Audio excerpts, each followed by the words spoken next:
Hi everyone, Auntie Lexi here. So last week I had the opportunity to play Towa and the Guardians of the Sacred Tree for several hours. Not the whole game, but enough of the game to give you this amazing preview. Now, as I said before, this is one of those games where my community basically called Anime Hades, and if you're a fan of Hades, I think you're gonna love this game too, for one very particularly good reason. Local co-op. Now, I haven't been able to try the local co-op, but there are so many things that got revealed today, including like a trailer that just got released, that basically changes things up a bit, and we're going to be talking about some of that today. But first and foremost, for somebody who's not really good at roguelites, I actually appreciated the fact that this game also had a story mode, but I actually played the game using the normal difficulty and was surprised how approachable this game is. So you might be surprised if you struggled with a game like Hades that Towa and the Guardians of the Sacred Tree might be more approachable than that, and with an anime flair too. While the developers have not been shy about saying that Towa and the Guardians of the Sacred Tree was heavily influenced by Hades, the story takes a very different path.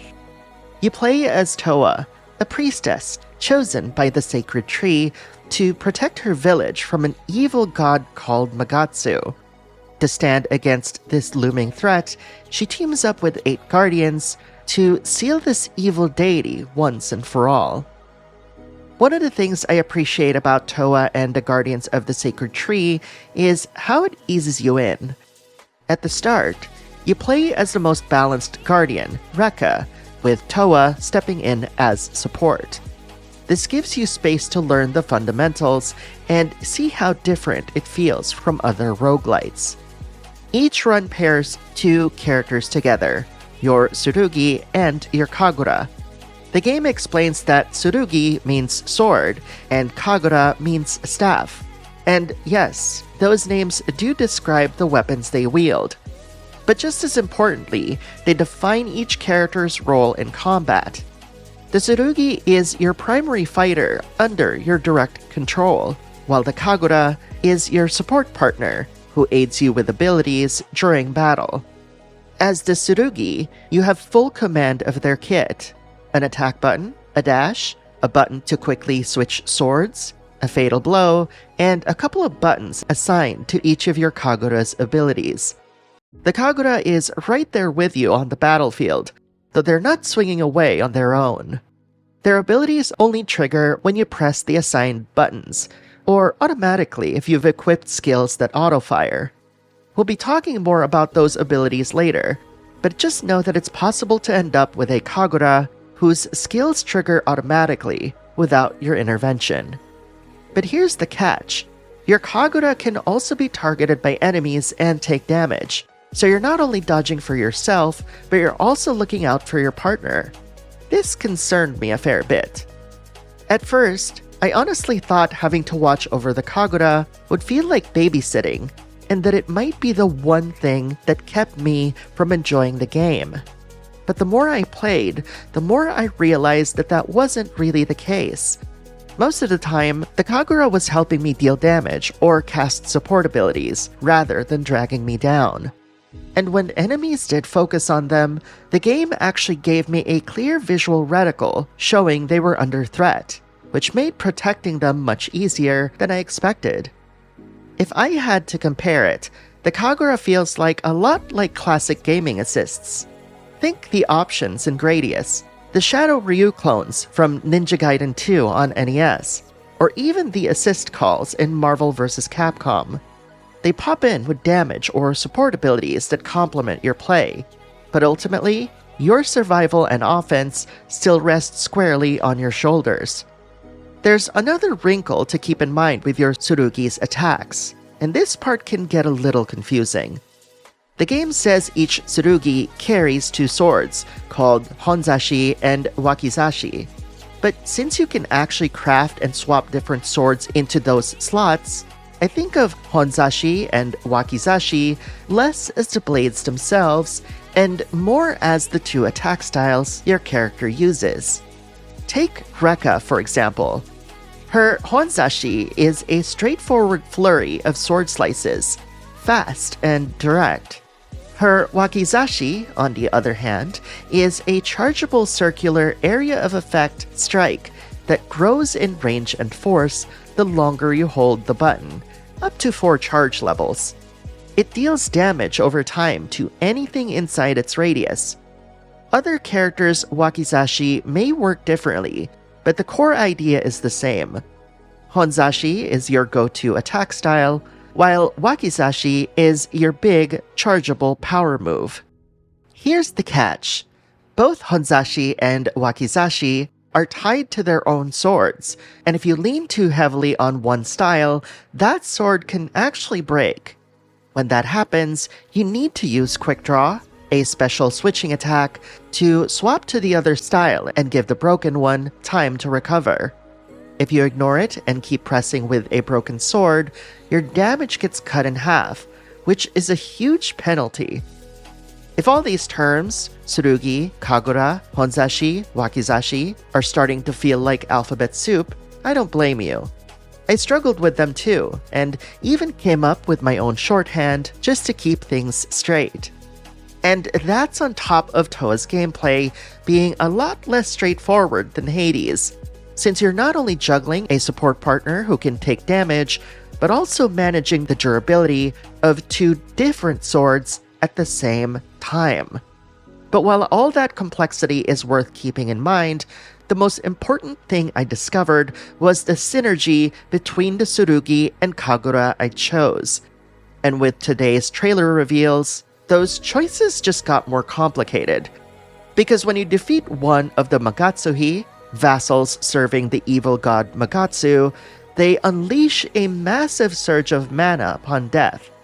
Left unchecked, that mana would simply dissipate, so your chosen Kagura must absorb it, becoming its bearer. But absorption alone isn't enough. Only by cutting down their partner can the Tsurugi redirect that mana to Towa, turning the Kagura into a true sacrifice, so that Towa can one day use it to seal Magatsu himself. Yes, friends, your pool of playable characters decreases over time as the game's difficulty ramps up. Just when you think the game can't get any more complicated, it throws in a twist like this. But here's the thing. Towa and the Guardians of the Sacred Tree doesn't leave you powerless in the face of these sacrifices. Like Hades, you'll collect graces during each run, which are temporary boons that tweak your stats and modify gameplay behaviors. You'll often face branching path choices that lead either to a different colored grace, each tied to its own specialization, or to a reward room, ranging from shops to restorative springs. On top of that, the game layers in a deep system of customization and progression that helps offset the impact of losing a Kagura. The blacksmithing minigame is a great example. You play through a series of QTEs to forge blades, boosting or altering its stats. It's surprisingly fun and deep. And while the game can auto-forge for you, I found that those weapons never felt as specialized as the ones I crafted myself. And here's the part I love. Those swords aren't locked to a single character. Since only one Tsurugi heads out per run, any weapon you forge can be shared across the entire roster. Make a great sword once, and every Tsurugi can equip it. Progression doesn't stop there. The resources you pick up during your runs can be invested in unlocking new Kagura abilities, or altering attributes like extra dashes or increased attack speed. And since each Kagura has their own distinct ability tree, your upgrades feel personal to them, adding another layer of strategy as you decide who to strengthen and how. And that's just scratching the surface. More options continue to open up the further you progress. Ultimately, while the complications I mentioned before might seem unsettling at first, the sheer number of options the game gives you makes you feel capable of accomplishing so much with so little, even as the odds slowly tilt against you.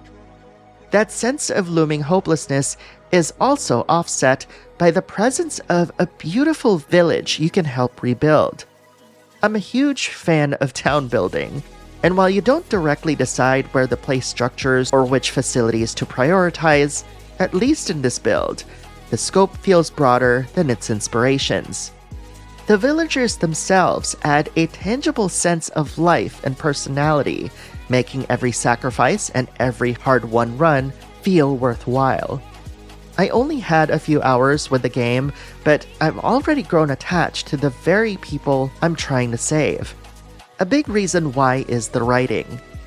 Beyond throwaway NPC chatter, nearly every villager conversation delivers rich backstory, and it's all fully voice acted. I played with the English voices, but the Japanese track is included too, and both are excellent. I should go check on the shrine, though I should also check the village too. I'm sure everything's fine, but still. These sequences can be dense, so it's worth setting aside time to absorb the dialogue. The audio landscape doesn't stop there. The score, composed by Hitoshi Sakimoto, is breathtaking. Honestly, some of his best work in an already legendary career.